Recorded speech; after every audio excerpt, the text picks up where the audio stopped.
नमस्कार, मैं दीपक शर्मा हूँ। मेरे यूट्यूब मंच पर आपका स्वागत। हरियाणा गया मोदी जी के हाथ से, तो फिर मोदी जी और अमित शाह का क्या होगा?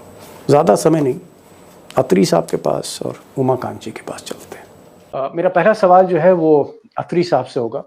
अत्री साहब, आप दो बातें कर रहे थे और कई दिन से आप कर रहे थे कि साहब मोदी जी का जो शामियाना है वो इतने फुट का है, इतना फुट लंबा है, इतना फुट चौड़ा है, और मोदी जी की रैली में शामियाना खाली है। आप तस्वीरें भेज रहे थे, लेकिन आज तो भाई मोदी जी ने शामियाना भर दिया। भर क्या दिया? शामियाने के बाहर भी भीड़ ही भीड़ थी, और मोदी जी ने शुरू में ही कहा कि देखिए साहब, आज तो भीड़ ही भीड़ है। और दूसरी बात आपने जो अत्री जी कही, आपने कहा भाई कोई भी मंच, चाहे वो अमित शाह का मंच हो, चाहे वो नायब सिंह सैनी का मंच हो, चाहे मोदी जी का मंच हो, वहां खट्टर नहीं दिखते, खट्टर नहीं दिखते। खट्टर को मंच से दूर रखा जा रहा है, ये आप कह रहे थे। आज मोदी जी खट्टर को मंच पर लिया है। तो दो जो आपके सवाल थे अत्री साहब, लगता है आपके वीडियो मोदी जी देख रहे हैं। आज उन्होंने दोनों सवालों के जवाब आपके दे दिए। शामियाने से भीड़ बाहर आ गई, आज मोदी की रैली में भीड़। और दूसरा, मनोहर लाल खट्टर मोदी जी के साथ मंच पर। जी अत्री साहब। दीपक जी, बहुत बहुत धन्यवाद। और जैसा कि आपने कहा, ना तो मोदी जी पीछे हटने वाले हैं और ना मैं पीछे हटने वाला हूं। सवाल पूछना मेरा काम है, सवाल पूछना मेरा काम है, जवाब देना नेताओं का काम है। उन्होंने जवाब दिया, मतलब मैं पीछे नहीं हटूंगा? ऑब्वियसली मेरा काम है भाई, मेरी तो रोटी रोजी है। तो आप देखिए कमाल, आज कमाल हुआ दीपक जी। और मोदी जी ने आज बिल्कुल सच कहा, आप ये मान नहीं नहीं अत्री साहब, ये तो स्वीकार करना पड़ेगा कि आपने आरोप लगाया कि मोदी की रैली में भीड़ नहीं, आज भीड़ थी। नंबर दो, आपने कहा मोदी की रैली में खट्टर नहीं है, आज खट्टर था ji. Now you have to defend. No no, I will not defend, I will give the explanation to you. आज मोदी जी की रैली में जो, अगर मोदी जी ने कहा, केवल उसको सच मान लीजिए, केवल उसको। मोदी जी ठीक कह रहे। अब आप देखिए, मैं आदत से मजबूर हूं, प्रोफेशनली 30 साल की जो ट्रेनिंग है उससे बाहर तो मैं जा नहीं सकता। 2250 आज एक सेक्टर के अंदर कुर्सी थी, 2250 मोदी जी की रैली में, और 6 सेक्टर थे मोदी जी की रैली में। आप कहो एग्जैक्ट बता देता हूं, 45x50 की लेन्स थी कुर्सियों की, 45x50। ठीक, तो एक लेन टोटल के कुर्सी अंदर कितनी थी? अभी रुक जाइए दीपक जी, 45x50, यानी कि एक उस सेक्टर के अंदर 2250 कुर्सी थी। और 6 सेक्टरों के अंदर कितनी होगी? 13,500। इसमें तो कोई कंफ्यूजन नहीं, गणित है ये तो। अब मोदी जी ने कहा कि साहब, जितने लोग अंदर खड़े हैं उतने ही लोग शमायाने के बाहर खड़े हैं, पसीने में तरबतर है, और मैं क्षमा प्रार्थी। मोदी जी की बात मैंने बिल्कुल सच मानी, इसमें कोई भी कंफ्यूजन नहीं। मोदी जी कह रहे, मैं नहीं कह रहा, ना आप कह रहे। 13,500 कुर्सियां अंदर थी, और मोदी जी ने कहा कि इतने ही लोग बाहर थे। तो साहब, कुर्सी कितने लोग हो गए? 27,000 हो गए ना, इससे ज्यादा तो नहीं हुए। ये तो सामान्य अंक गणित है। सर, पहली रैली में 5,000, दूसरी रैली में 10,000, 27,000 हो तो गए। ऊपर तो जा रहा है उनका उनका ग्राफ, तो मोदी जी का ऊपर जा रहा है। 27,000 आदमी का कम है, 27,000 प्लस। आपने मोदी जी की 15 सितंबर 2013 की रैली देखी थी? टेक ऑफ मैंने देखी नहीं, वीडियो में देखी है। मैं था वहां पर, उस समय हरियाणा का एडिटर था। 15 सितंबर 2023 को जो थी वो रैली थी। और जो ये तीसरी है आज, ये भी हरियाणा के स्टैंडर्ड से, मोदी जी के खुद के स्टैंडर्ड से एक बड़ी जनसभा थी, उससे ज्यादा कुछ नहीं था। एक बात। दूसरा, आपने स्पेसिफिक सवाल पूछा, माननीय मनोहर लाल खट्टर जी आज मंच पर, माननीय मनोहर लाल जी खट्टर थे मंच पर। ध्यान से सुनिएगा दीपक जी, आपका हर एक दर्शक चौंक चौंक जाएगा। मनोहर लाल जी को यहां पर रैली में क्यों बुलाया गया आज? मनोहर लाल जी लगातार हरियाणा में घूम रहे थे, और जहां भी जा रहे थे बहुत बड़ी बड़ी रैलियां कर रहे थे, बैंकेट हॉल्स के अंदर और होटल्स के अंदर। 30-30, 40-40 से लेकर 500 तक लोग थे उन रैलियों में, बुद्धिजीवी प्रकोष्ठ के नाम पर। और जहां भी जा रहे थे वो कुछ भी कर देते थे, किसी का फोन पे झिड़क दिया, किसी को बाहर निकलवा दिया पुलिस से, उस टाइप की चीजें। तो आरएसएस के कुछ जो उनके करीबी मित्र हैं, जिनके नाम आप भी जानते हैं, माननीय अरुण जी, एक स्वामी ज्ञानानंद है, गीता मनीषी टाइप, तो उन दोनों ने एक माहौल बनाया बीजेपी हाईकमान के सामने के, साहब मनोहर लाल जी 9.5 साल के सीएम है, और वो एक पर्टिकुलर सेगमेंट को वो करते हैं, कनेक्ट करते हैं, और वो सेगमेंट है पंजाबी समुदाय। और पंजाबी समुदाय भारतीय जनता पार्टी का ट्रेडिशनल वोटर है। तो उन्होंने कहानी ये सुनाई हाईकमान को, बीजेपी लीडरशिप को, कि साहब हरियाणा में 7 से 8% पंजाबी हैं, और किसी सेगमेंट के अंदर कांग्रेस पार्टी बीजेपी के प्रति कोई सहानुभूति नहीं है, कोई लहर नहीं है, कोई मदद की जरूरत नहीं। ऐसी सूरत में मनोहर लाल जी को ज्यादा एलिनेट ना किया जाए। तो उसके बाद जो गजब हुआ ना, उसके बाद आप चौंक जाएंगे। इसके बाद कुछ नहीं बचता है। तो माननीय मनोहर लाल जी को आज मंच पर लाया गया। देखिए, मोदी जी मंच पर आए, मनोहर लाल जी उनकी कैबिनेट के 8वें नंबर के मंत्री हैं। प्रोटोकॉल क्या कहता है कि वो उनको जो वेन्यू है वहां पर रिसीव करेंगे कि नहीं करेंगे? नहीं किया रिसीव साहब, नायब सिंह सैनी ने रिसीव किया। सी ऑफ करेंगे कि नहीं करेंगे? नहीं किया सी ऑफ, नायब सिंह सैनी साहब ने सी ऑफ किया।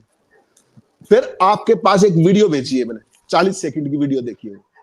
ऊपर आए मोदी जी मंच पर, मोदी जी ने सबसे पहले जनरल वत्स को नमस्कार किया, उनसे 2 सेकंड बात की, 3 सेकंड। उसके बाद हल्का सा आगे चले, उन्होंने 10 सेकंड किरण चौधरी से बात की, जो हाल ही में बीजेपी में आई जी। उससे थोड़ा सा आगे चले, मनोहर लाल जी खड़े थे, जो टिपिकल मोदी स्टाइल है, वो उनको नमस्कार कर रहे थे ऐसे, और मोदी जी ने उनको बिल्कुल दरकिनार कर दिया, उनकी तरफ देखा ही नहीं। ध्यान से देखिएगा, फ्रेम देखिएगा। नमस्कार दोस्तों, मेरा नाम है संजीव प्रताप और आप देख रहे हैं अपना पसंदीदा YouTube चैनल। बस आपसे एक छोटा सा निवेदन है, इस वीडियो को ज्यादा से ज्यादा लाइक करें और शेयर करना अपने चित परिचितों दोस्तों के पास न भूलें। वहां से आगे चले मोदी जी, मनोहर लाल खट्टर उसी तरीके से अवॉइड किए गए मोदी जी की नजरों से जैसे अडवाणी जी को करते थे वो कभी। वो भी वीडियो होंगे। Got the point. अत्री साहब, एक मिनट, आपने 2 बड़ी बातें कही। आपने कहा कि जो शामियाना था, उस शामियाने में 13,500 कुर्सी थी और 13,000 लोग आगे मतलब बाहर बैठे थे शामियाने के, यानी कुल मिलाकर 27-28 हजार की भीड़ थी। इस भीड़ को आप बड़ा नहीं मान रहे। मनोहर लाल खट्टर के लिए आप कह रहे हैं कि मनोहर लाल खट्टर पंजाबी वोटों को अपनी तरफ खींचते हैं, पंजाबी वोटों से वो उनका कनेक्ट है, और हरियाणा में पंजाबी वोट 8% है, इसलिए आरएसएस के दबाव में मोदी ने आज उनको वहां बैठा लिया। लेकिन मोदी जी ने नमस्कार नहीं ली उनकी, आप ये कहना चाह रहे हैं? दीपक जी रुकिए, 10 सेकंड और दीजिए। मोदी जी ने मंच पर उनका नाम भी नहीं लिया, किसी का भी नाम नहीं लिया, जबकि जब आप संबोधन शुरू करते हैं तो मंच पर जितने लोग होते हैं उनके नाम लेते हैं। मोदी जी ने खट्टर साहब से नमस्ते नहीं करी, मोदी जी ने खट्टर साहब का नाम नहीं लिया। Got the point. आप मुकदमा जीत गए। चलिए अत्री साहब, मैं आता हूं जरा मैं उमाकांत जी के पास। उमाकांत जी, जिस तरह का एक माहौल बन रहा है, आज मैंने योगेंद्र यादव जी से भी बात करी और दोस्तों को मैं कह सकता हूं कि वो वीडियो टाइमलाइन पे आप देख सकते हैं, क्योंकि हरियाणा के रहने वाले हैं, एक सुपरस्टार सेफोलॉजिस्ट हैं। उन्होंने कहा कि साहब 55 सीट के ऊपर कांग्रेस हो सकता है कि इससे ऊपर भी चले जाए। कई गोदी मीडिया के बड़े एंकर कह रहे हैं कि कांग्रेस की माहौल है, कांग्रेस की फिजा है। अगर कांग्रेस जिस तरह की अत्री साहब रिपोर्ट दे रहे हैं, या रविंदर जी हमारे यहाँ रिपोर्ट दे रहे थे, या बाकी लोग रिपोर्ट दे रहे हैं कि अगर कांग्रेस की सरकार वाकई सचमुच में बन रही है, 8 अक्टूबर को कांग्रेस सत्ता में लौट रही है हरियाणा में, तो फिर ये मोदी जी के लिए मैसेज क्या है? क्या मोदी जी का जो ब्रांड है वो एकदम नीचे आ चुका है? मोदी जी का जादू खत्म हो चुका है? मोदी जी ऑलमोस्ट फिनिश, अब मोदी जी के नाम से वोट नहीं मिल सकते? अगर मोदी हारे हरियाणा तो ये मैसेज क्या है लकेड़ा साहब? 2 राज्यों में, अभी हरियाणा और कश्मीर के अलावा 2 राज्यों में, महाराष्ट्र और झारखंड में इलेक्शन की तस्वीर साफ होने वाली है। वहां कार्यक्रम घोषित करने वाला है। मुझे तो ऐसा लगता है कि मैसेज ये जाएगा कि कुर्सी खाली करो कि जनता आती है।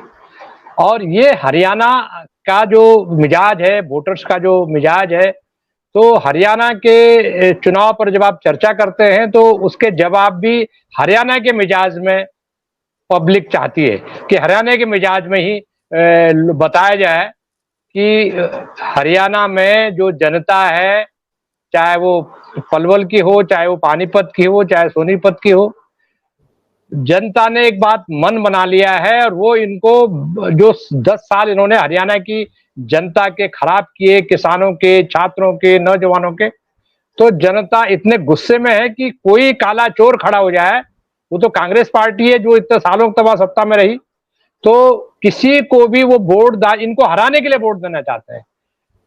भारतीय जनता पार्टी खट्टर और मोदी साहब का जो 9.5 साल का रिमोट कंट्रोल था, और ये जो 3 महीने की सरकार, 4 महीने की नायब सिंह सैनी की है, इसको हरियाणा के लोगों ने घर बिठाने का इंतजाम कर दिया है। इसमें कोई शक नहीं होना चाहिए। और मैं आपको बता दूं कि हरियाणा, एक बार पहले भी मैंने कहा था कि हरियाणा के जो इलेक्शन है, ये इलेक्शन कांग्रेस वर्सेस अदर्स है।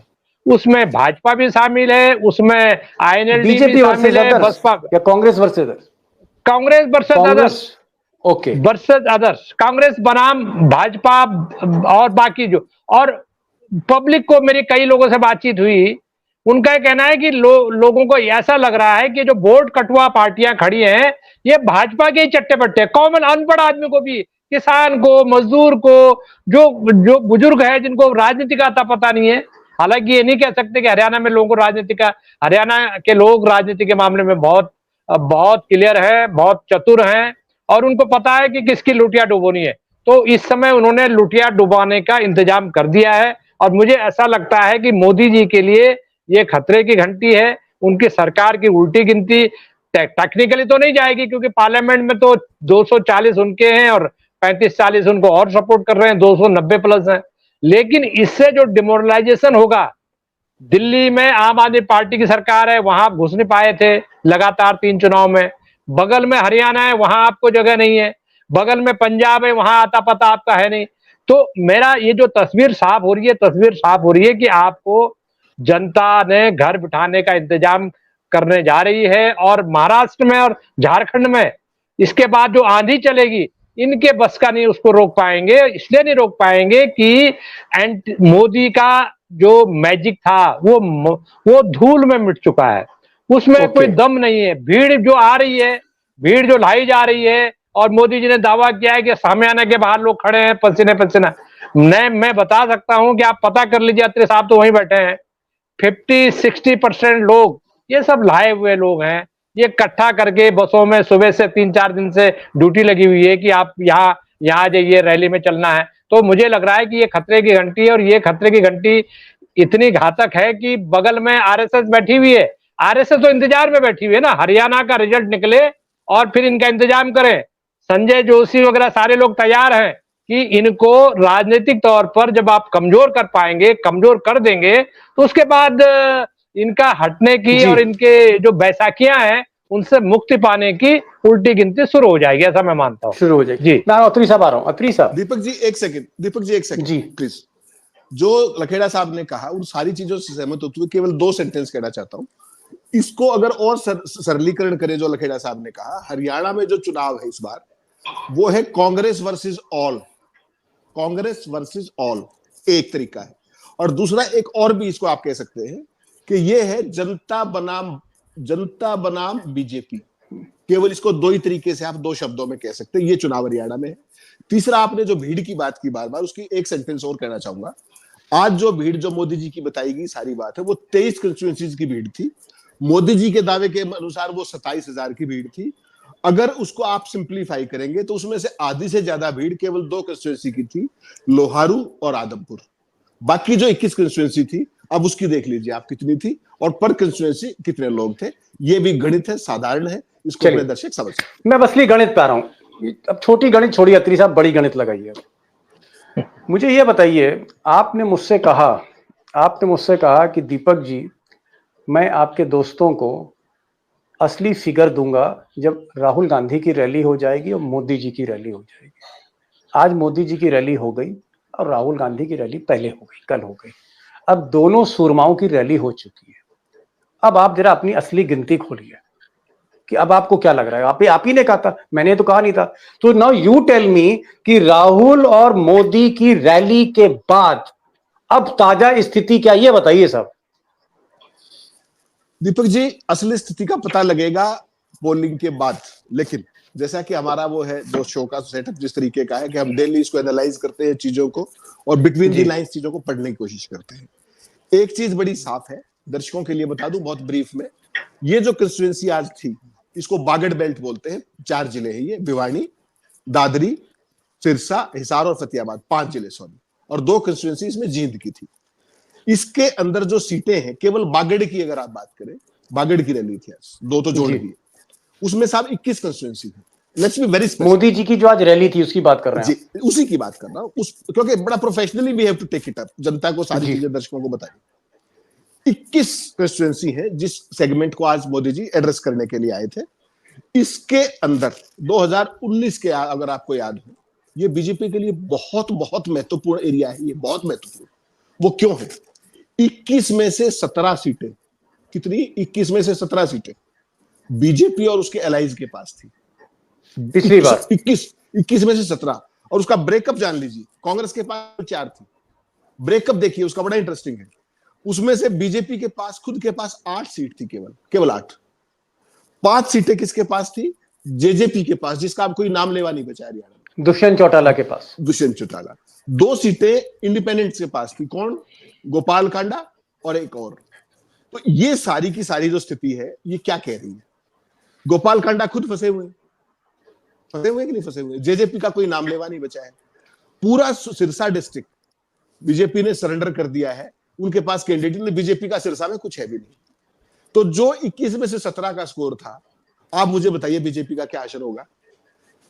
जेजेपी खत्म होगी, 5 सीट वो खत्म। गोपाल कांडा खुद फंसे हुए हैं दिक्कत में, तो और बीजेपी के पास कैंडिडेट नहीं है। और चैनल को अभी तक सब्सक्राइब नहीं किया है तो सब्सक्राइब कर घंटी वाला बटन दबा दीजिए, और जल्द मिलते हैं एक और धमाकेदार वीडियो के साथ। आपको हमारी किसी वीडियो से कोई शिकायत है तो अपना मैसेज कमेंट बॉक्स में लिखें, हम और हमारी टीम जल्द उस पर अमल करेगी।